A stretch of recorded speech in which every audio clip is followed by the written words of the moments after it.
मतलब अगर समांगी बल के बारे में आता है तो आपको यही डेफिनेशन लिखना है। लिखो, जब किसी वस्तु के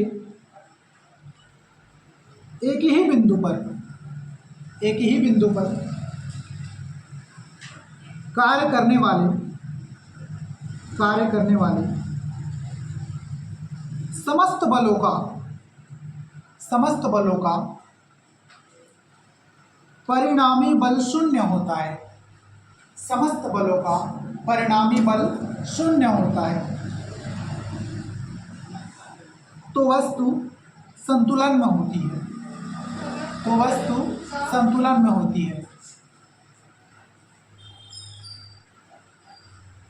इस स्थिति में संतुलन में होती है।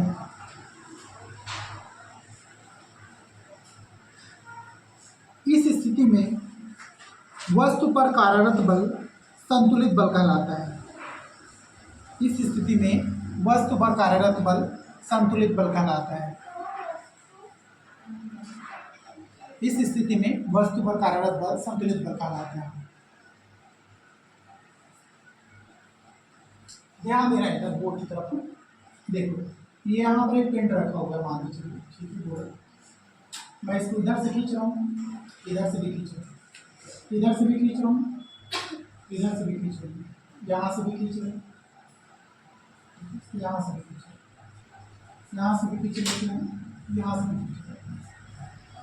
ठीक है, यहाँ पर ध्यान देना, अगर यहाँ पर समस्त बल जितने भी बल रहे हैं, मान के चलते मैं सभी के सभी पर कितने न्यूटन का है, 5 न्यूटन का है, सब के सब।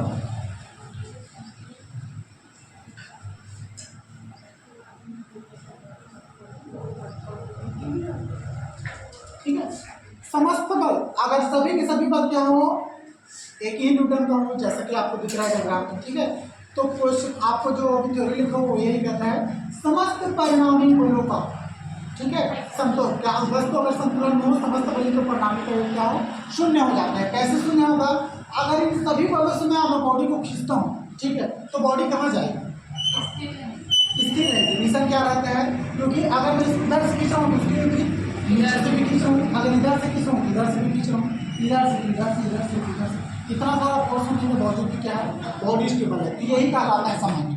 आप डेफिनेशन में भी यही लिखे हो, सेम डेफिनेशन बड़ा समझ में आ जाएगा। जब किसी वस्तु के एक ही बिंदु पर कार्य करने वाले समस्त बलों का परिणामी बल शून्य होता है तो वस्तु संतुलन में होती है। तो वस्तु क्या है, संतुलन में है।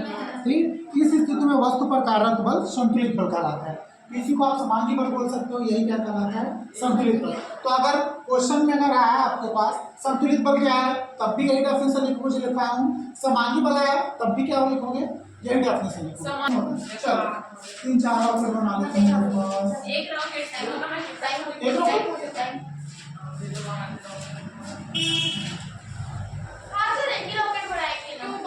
फिर इसको पूरा एक्सप्लेन करो मैं क्या हो रहा है इसमें।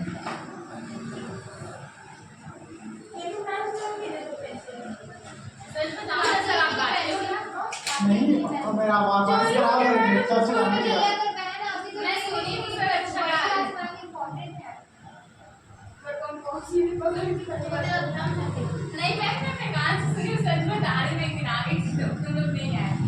पहले यहाँ समझो वो क्या है। देखो, यहाँ पर मैं 3 रॉकेट लिए हूँ, रॉकेट 3 नहीं है, एक ही रॉकेट है, लेकिन 3 अलग अलग स्थितियों में है। ठीक है, पहला कंडीशन देखना। सबसे पहला कंडीशन में मान के चलो मेरा क्या है, रॉकेट स्टेबल है, मतलब रॉकेट अभी ऑन नहीं हुआ है, ठीक है, उड़ना शुरू नहीं हुआ, मतलब चंद्रयान की अभी स्टेबल है। अरे ये नहीं लिखना, इतना तो डायग्राम में नहीं बना अभी तक, पहले एक्सप्लेन करने दे तब तो समझ में आएगा क्या हो रहा है। अरे नहीं, ध्यान दो। रॉकेट एक ही है, रॉकेट के 3 अलग अलग कंडीशन है। सबसे पहले कंडीशन में क्या है, रॉकेट स्थिर है, मतलब जब रॉकेट स्थिर है मतलब मैं मान के चलूँ रॉकेट में किसी भी प्रकार का कोई द्रव्यमान नहीं है, 0 मान के चलूँ, ठीक है, और वेलोसिटी भी क्या है, 0 है, मतलब द्रव्यमान 0 नहीं होता है, लेकिन स्टेबल कंडीशन में आपको लेके चलना पड़ेगा ताकि न्यूमेरिकल डिराइव। ठीक है, चलो अब ध्यान देना, टी इक्वल टू 0, ठीक है। मैं मान के चलूँ शून्य समय अंतराल है, मतलब कि अभी रॉकेट स्टेबल है, रॉकेट में कोई भी मूवमेंट नहीं है, उस कंडीशन में द्रव्यमान और वेलोसिटी दोनों को 0 लेकर चल रहा हूँ। थोड़े क्षण पश्चात, ठीक है, थोड़े समय पश्चात मतलब टी समय पश्चात, ठीक है। ये देखना, पहले टी को क्या लिया मैं 0, आप क्या ले रहा हूँ टी ले रहा हूँ, ठीक है। तो टी समय पश्चात रॉकेट का द्रव्यमान मैं क्या मान के चल रहा हूँ, m मान के चल रहा हूँ, और वेलोसिटी क्या मान के चल रहा हूँ, v मान के चल रहा हूँ, ठीक है। अब ध्यान देना, अब थोड़ा सा और समय अंतराल लेता हूँ, एकदम मिनिमम डेल टी, ठीक है, बहुत छोटा समय अंतराल, डेल टी मतलब बहुत छोटा समय अंतराल लेता हूँ। बहुत छोटे समय अंतराल में अब मैं मान के चलता हूँ मेरे पास रॉकेट में कितना द्रव्यमान था, m द्रव्यमान, ठीक है। अब मुझे बताओ, अगर ये रॉकेट इधर देखो, रखनी बाद में समझ में आएगा, दिक्कत होगा। देखो, अगर मैं मान के चलता हूँ जब रॉकेट में संपूर्ण ईंधन भरा हुआ है, स्टार्टिंग में रॉकेट कितने किलोग्राम का मान के चलता हूँ, 50 किलोग्राम का है, ठीक है। थोड़ी देर पश्चात, ठीक है, तो यहाँ पर मैं क्या लिखूँ, m माइनस डी एम, मैं मान के चलता हूँ डी एम द्रव्यमान रॉकेट से निकल गया। मुझे बताओ, रॉकेट ऊपर जाते जा रहा है, रॉकेट में क्या भरा है, सिर्फ ईंधन भरा है, क्या भरा है, ईंधन। तो रॉकेट ऊपर जाते जाएगा, मतलब ईंधन जल के नीचे गिरते जाएगा ना नीचे, मतलब अगर ईंधन जल के राख होते जा रहा है, नीचे गिरते जा रहा है, तो क्या रॉकेट का द्रव्यमान लगातार कम नहीं होगा, क्या होगा ना।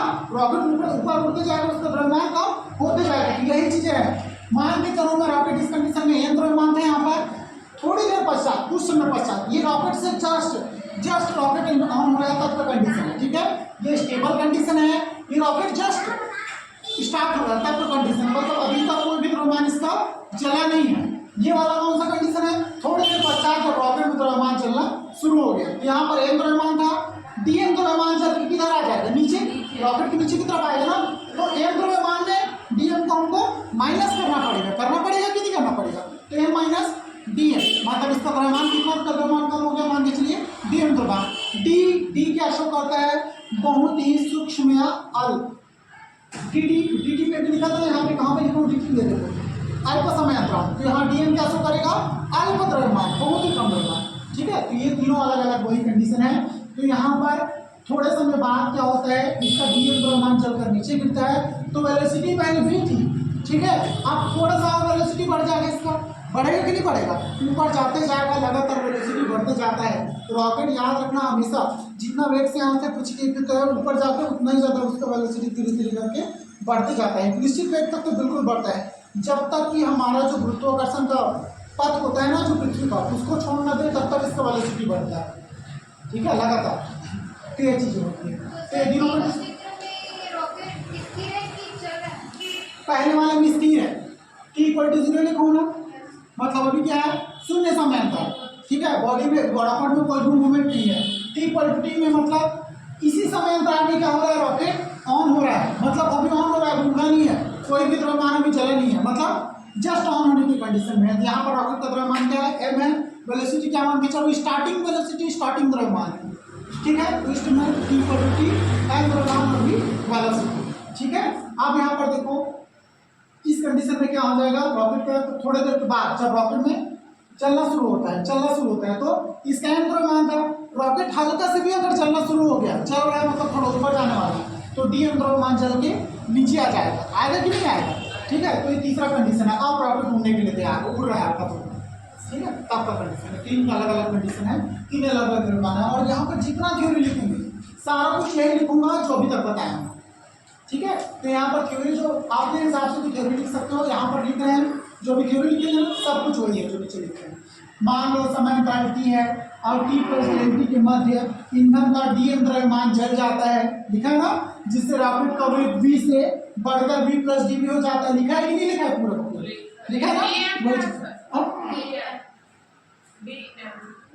बताया तो रे, m द्रव्यमान था इसका, बहुत ही अल्प द्रव्यमान चलकर नीचे आ जाएगा, क्यों नीचे आएगा, वही रॉकेट अगर 50 किलो का रॉकेट है, हमेशा तो 50 किलो नहीं रहेगा वो, ठीक है। आपका द्रव्यमान भले 50 किलो रहेगा, मैं मान भी सकता हूँ मेरा द्रव्यमान जहाँ भी 50 किलो रहेगा, लेकिन रॉकेट का द्रव्यमान क्या 50 का 50 किलो रहेगा, जब रॉकेट ऊपर जाएगा तो नहीं रहेगा भाई, वो रॉकेट है, रॉकेट बना किससे मिलकर बना है, वो ईंधन से मिलकर बना है, पूरा का पूरा उसमें क्या भरा है, ईंधन भरा है। तो रॉकेट अगर जल के ऊपर जा रहा है तो ईंधन ही तो भरा है, जल के अगर ईंधन कम होता जाएगा रॉकेट का द्रव्यमान कम होते जाएगा, बढ़ेगा क्या रॉकेट का द्रव्यमान, नहीं बढ़ेगा, वही रीजन है, ठीक है।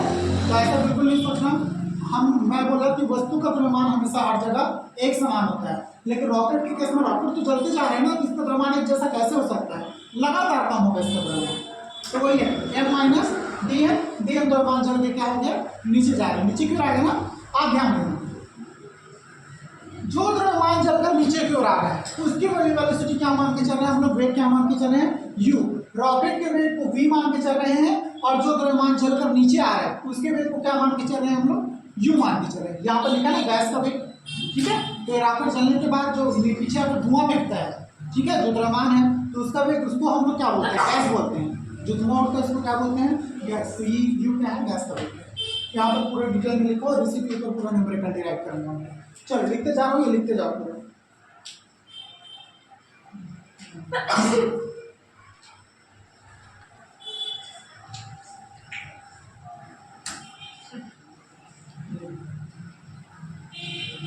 समझना इम्पोर्टेंट है, जब तक समझोगे नहीं चीजें बनेंगी। क्या चीज, यहाँ पर जो चीजें बता रहा हूँ वही चीज लिखे बेटे। यहाँ पर क्या मान के चलो, मैं मान लो समय अंतराल t, मतलब ये क्या है मेरा t समय है, ठीक है, और t प्लस डेल टी के मध्य। यहाँ पर देखना, जब मेरे पास t समय अंतराल था और t प्लस डेल टी समय अंतराल, इन दोनों समय अंतराल के मध्य में मेरा क्या है, ईंधन का dm द्रव्यमान जल जाता है। इस जब t समय था, ठीक है, इन दोनों के बीच में तो मेरा dm द्रव्यमान चला है ना।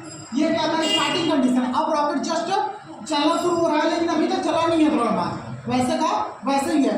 जस्ट थोड़ा समय अंतराल के पश्चात, थोड़ा सा समय अंतराल लेट किया, टी समय अंतराल था, उसमें क्या किया, अल्प समय अंतराल, बहुत छोटा सा समय अंतराल लेट किया, तो क्या हो गया, इसका एन द्रव्यमान था, अब द्रव्यमान क्या हो गया, थोड़ा सा, रॉकेट चलना शुरू हो गया, मतलब उसका ईंधन जल रहा है। ईंधन जलेगा तो क्या होगा, रॉकेट का द्रव्यमान कम होना शुरू हो जाएगा। रॉकेट में पूरा ईंधन भरा रहता है, हम इसे आते हैं, ठीक है। कौन सा ईंधन भरा रहता है, हाइड्रोजन ईंधन। ईंधन का मतलब समझते हो, हाँ, ज्वलनशील पदार्थ, ठीक है, इसके अंदर ज्वलनशील पदार्थ भरा होता है। कि अगर ये जलते जाएगा तो द्रव्यमान कम होगा ना, तो वही है, यहाँ पर वही लिखा हूँ मैं, मान लो समय अंतराल t और t प्लस डेल टी। ये t समय अंतराल है और ये क्या है, t प्लस डेल टी है। t समय अंतराल और t प्लस डेल टी समय अंतराल के मध्य ईंधन का dm द्रव्यमान क्या होता है बेटा, जल जाता है। तो dm द्रव्यमान है ना, जल गया कि नहीं जल गया, इन दोनों के बीच में जल गए, चल गए, जिससे रॉकेट का वेग v तथा बढ़कर dv प्लस dv हो जाता है। रॉकेट का वेग क्या था, ये v था, उससे बढ़कर क्या हो गया, ये पहले v था ना, अब क्या हो गया, v प्लस dv। सेम वही चीजें लिखे, और जितना थ्योरी नीचे लिख रहा हूँ मैं वही लिख रहा हूँ, और कुछ नहीं।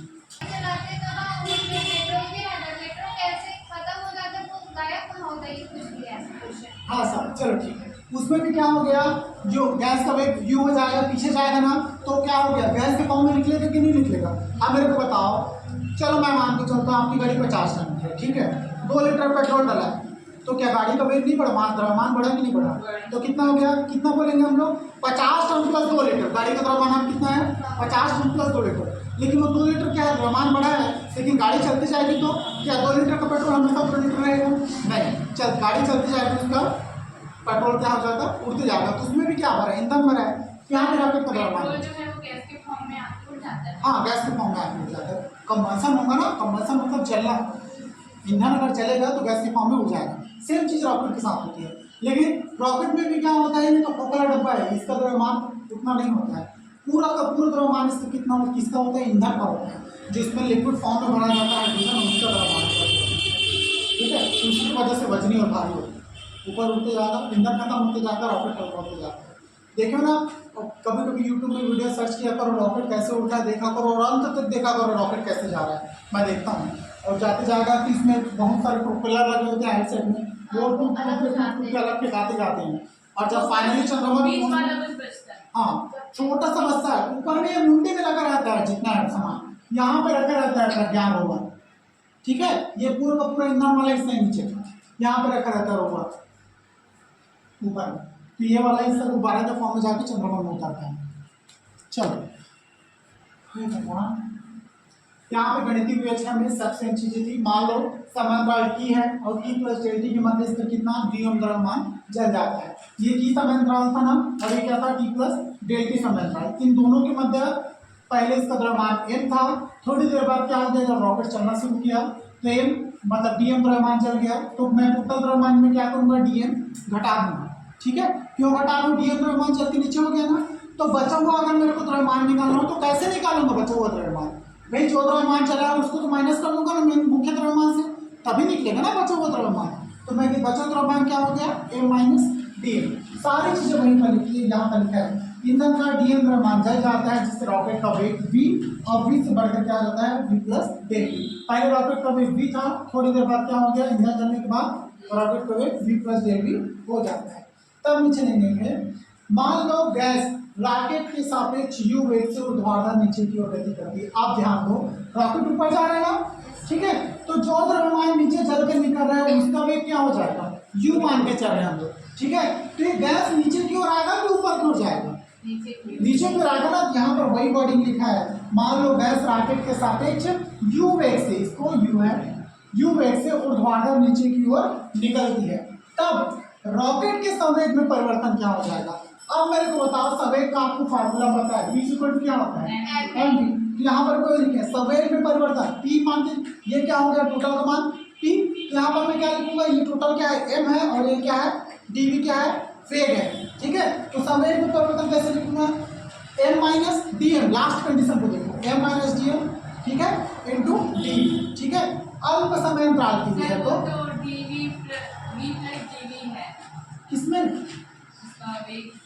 हाँ ये v प्लस डी था ना, ठीक है। तो यहाँ पर देखो ना, मेरे को अल्प समय अंतराल के लिए पूरा का पूरा कैलकुलेट करो, इस वजह से मेरे को dv लेना पड़ेगा, ठीक है। क्योंकि यहाँ पर क्या हो जाएगा, अगर v प्लस डेल वी लूंगा तो दोनों का दोनों समीकरण अलग हो जाएगा, दोनों को कैलकुलेट करने में आसानी नहीं होगी, ठीक है। तो हम अल्प समय अंतराल की और अल्प द्रव्यमान है, ये क्या दर्शाता है पता है, यहाँ पर ये सारे कंडीशन दिए ना, t प्लस डेल वी मतलब थोड़ा सा समय अंतराल बढ़ा है, तो v प्लस डेल वी क्या दर्शा रहा है, थोड़ा सा वेग और बढ़ गया, सिर्फ वही दर्शा रहा है, ठीक है। वेग बढ़ा है ना, यहाँ पर v में था थोड़ा सा, अगर डेल के समय अंतराल में क्या हो गया, थोड़ा सा द्रव्यमान कम हुआ तो थोड़ा सा वेग बढ़ा, बस वही दर्शा है और कुछ नहीं है। यहाँ पे v प्लस डेल वी नहीं लिखेंगे हम लोग, ये दर्शाने का मतलब सिर्फ ये है कि थोड़ा सा वेग और बढ़ रहा है और कुछ नहीं, ठीक है। m minus D M dot D, ठीक है। अब देखना, तब गैसों के संवेग में परिवर्तन क्या होगा, ये तो रॉकेट के संवेग में परिवर्तन हो गया। अब गैस की बात करते हैं, तो गैस में क्या हो गया, नीचे फिर क्या हो गया, p इक्वल टू mv आपको पता है ना। तो dm क्या हो गया, गैस का द्रव्यमान, नीचे निकाला ना गैस उसका द्रव्यमान, और गैस का वेग क्या है u, है कि नहीं। तो यहाँ पर मैं क्या लिखूंगा, dm डॉट u, ठीक है। तब रॉकेट का तृतीय नियम, न्यूटन का तृतीय नियम क्या कहता है, प्रत्येक क्रिया के बराबर विपरीत प्रतिक्रिया, कहते हैं ना कि न्यूटन थर्ड लॉ लगाओगे यहाँ पर, तो क्या हो गया, रॉकेट के संवेग में परिवर्तन, रॉकेट ऊपर जा रहा है ना, ठीक है, और गैस के संवेग में परिवर्तन मतलब गैस नीचे आ रहा है, यहाँ भी वही लॉ लगेगा, लगेगा कि नहीं लगेगा। तो दोनों क्या होते हैं, बराबर होते हैं, न्यूटन थर्ड लॉ के अनुसार होते हैं ना, तो वही चीजें हैं। अब आगे पूरा डेरिवेशन इसका बस खत्म होने वाला है, ज्यादा कुछ नहीं है। यहाँ पर क्या लिखेंगे, दोनों को बराबर कर दो, इसको ये बराबर क्या हो गया ये, ठीक है। तो इसको लिखो क्या हो जाएगा, m minus D M D is equal to कितना हो गया, डी एम डॉट,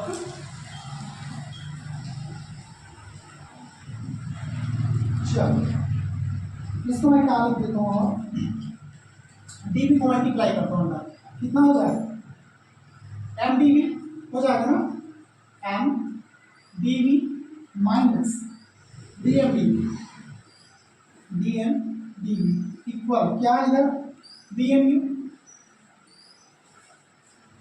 ठीक है। चलो इसको क्या चीज, हाँ यू है, यहाँ पे यू है, ठीक है, ये यू है। अब देखना डी एम और डी बी, डी एम और डी बी क्या है, लो ठीक है, यहाँ पे नहीं लगा है दोनों जगह, ठीक है, उतना मेंशन नहीं है, उतना और मैटर नहीं करता है इसको कॉमन क्यों नहीं, अभी तो मल्टीप्लाई करके हूँ मैं, आप तुम लोग कॉमन निकाल दो, तो मल्टीप्लाई क्यों किया मैं बता दूँ, अभी मल्टीप्लाई किया ना, तो वहाँ से बेटा कुछ डेटा है वो हटाना है, इसीलिए मल्टीप्लाई किया, ठीक है। डी एम और डी बी क्या है, अत्यंत छोटी राशि है,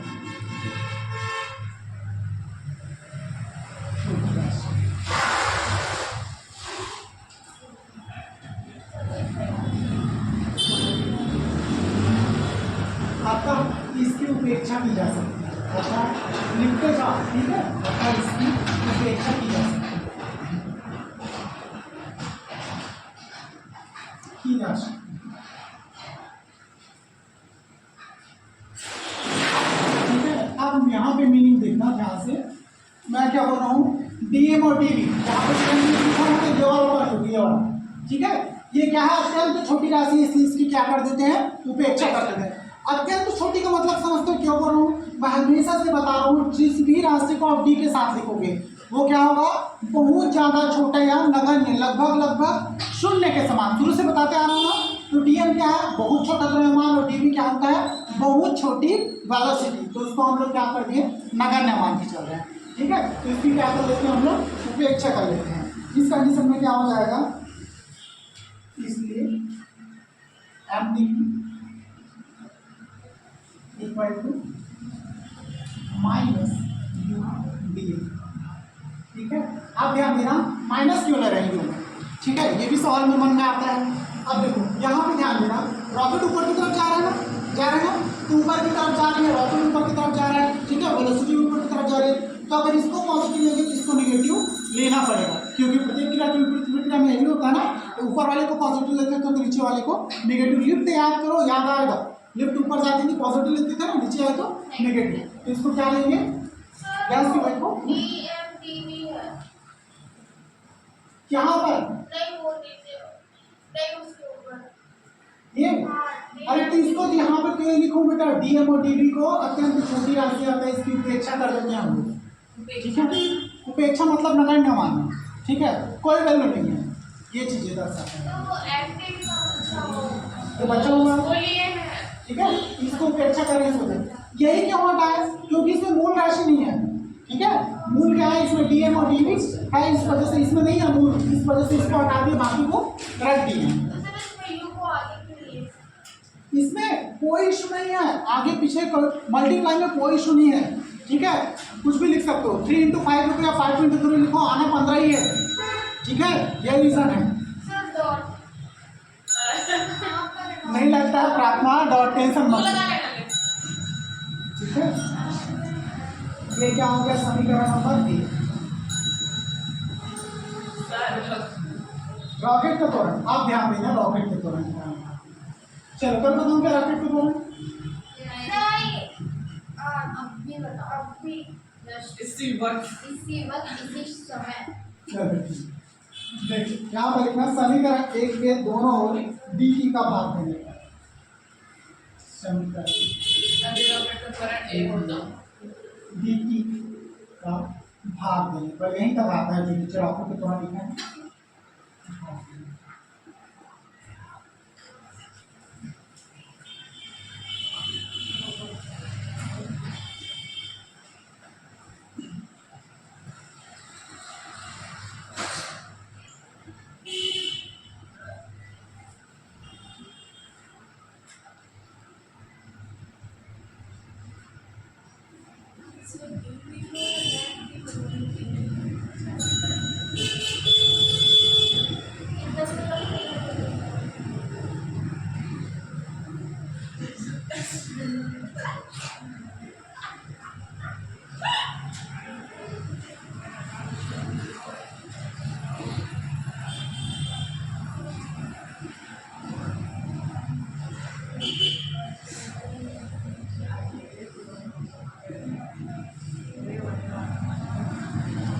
यहाँ पर देखो, ये समीकरण 1 है ना, ठीक है, दोनों तरफ क्या किए, dt का भाग देंगे।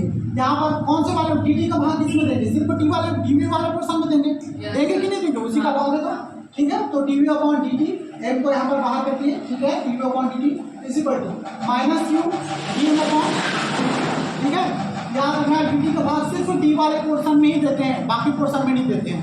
ठीक है, तो इसी को दिए साथ में। अब यहाँ पर इसको मैं ऐसा भी लिख सकता हूँ, एम को इधर ट्रांसफर कर देता हूँ, तो एम इधर इधर क्या मल्टीप्लाई में है, इधर आके भाग में हो गया 1, तो dv/dt minus you by M dm/dt। ठीक है, आप ध्यान दो, इधर dv/dt को आप लोग ए बोलते थे ना कि नहीं बोलते थे, बोलते थे ना, इसी को त्वरण, तो a =um/dm/, हो गया। हाँ लिखना नीचे में,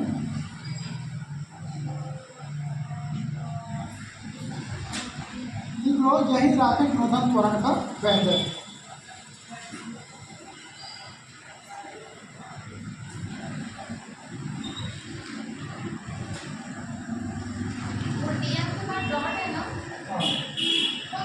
ये डॉट है बेटा, डॉट दो पेज में हुआ, एक पेज में हुआ करता। ब्रैकेट में हुआ।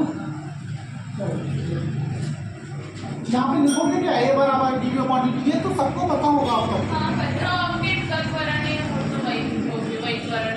लिख लेना, अम्बेडकर त्वरण है, हो जाएगा, कोई दिक्कत नहीं। चलो क्लास ओवर।